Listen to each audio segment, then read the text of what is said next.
အခန်း19လောက်နဲ့ရေးလို့ရတဲ့စာကြောင်းလေးတွေကြည့်သွားရအောင်နော်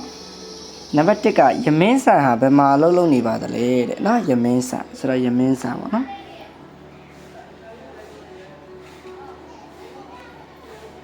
ယမင်းဆန်ဆိုတော့ယမင်းဆန်ဟာယမင်းဆန်ကဘယ်မှာအလုပ်လုပ်နေပါလဲဒိုကိုနဲ့ဒိုကိုလှုပ်တယ်ဆိုတော့လှုပ်ရှားမှုဖြစ်တဲ့အတွက်ကြောင့်ဒဲနေနဲ့တုံးမယ်နော်ယမင်းဆန်ဘယ်မှာလှုပ်နေရလဲဒိုကိုတဲ့ဟာတာရာဤတဲ့အီမတ်ကာပေါ့နော်ယမင်းဆန်ကဒိုကိုတဲ့ဟာတာရာဤတဲ့အီမတ်ကာယမင်းဆန်ဘယ်မှာလှုပ်နေတာလဲ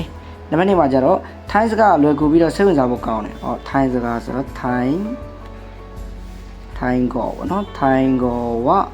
လွယ်ကူပြီးတော့ဆိုတော့ယာစာရှိခု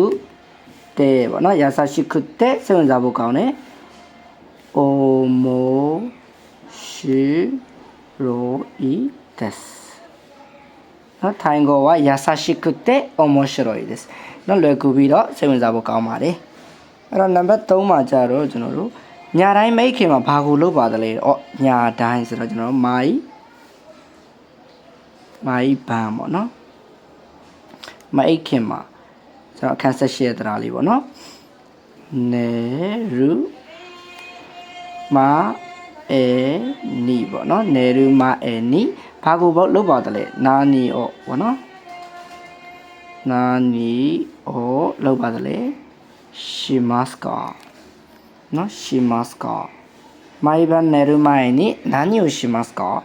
ညာတိုင်းမိတ်ခင်မှာဘာကိုလုပ်ပါသလဲနံပါတ်4မှာကျတော့ကျွန်တော်ဘန်မှာလုပ်ဖူးပါတယ်တဲ့နော်ကျွန်တော်ဆိုတော့ဝါတာရှိပေါ့ဝါတာရှိကျွန်တော်ဟာဆိုတော့ဝါတာရှိဝဘန်မှာဆိုတော့ဂင်ကိုနော်အမှလုပ်တယ်ဆိုတော့လှုပ်ရှားမှု action ဖြစ်တယ်ဒဲလေးနဲ့တုံးမယ်ဂင်ကိုတဲ့ဟာနော်လုပ်ဖူးတယ်ဆိုတော့ဟာတာရာဤတာခိုတိုကအာရီမတ်ပေါ့နော်အာရီမတ်နော်ကျွန်တော်ဘာမှလုပ်ဘူးတယ်ဆိုရင်တာခိုတိုကအာရီမတ်လေနော်私は言語で働いたことがありますကျွန်တော်ဘာမှလုပ်ဘူးတယ်နံပါတ်5မှာကျတော့လာမယ့်မွေးနေ့ကအသက်ဘယ်နှစ်ပြည့်မှာလဲနော်လာမယ့်ဆိုတော့ကျွန်တော်တို့次のပေါ့နော်次のမွေးနေ့ဆိုတော့誕生日နော်誕生日ဟာဆိုတော့ဝါပေါ့နော်次の誕生日ကအသက်ဘယ်လောက်ပြည့်မှာလဲဆိုတော့နန်ဆိုင်ပြည့်မှာလဲဆိုတော့နန်ဆိုင်နီနာရီမတ်ကာပေါ့နော်次の誕生日は何歳になりますかနောက်လာမယ့်မွေးနေ့ကအသက်ဘယ်လောက်ပြည့်မှာလဲဘယ်နှစ်ပြည့်မှာလဲကဲတော့နောက်တစ်ခုနံပါတ်6ရေကူးခြင်းကကျွန်တော်ရဲ့နော်ရေကူးခြင်းကမင်းရဲ့ဝါသနာလားတဲ့ရေကူးခြင်းဆိုတော့ကျွန်တော်တို့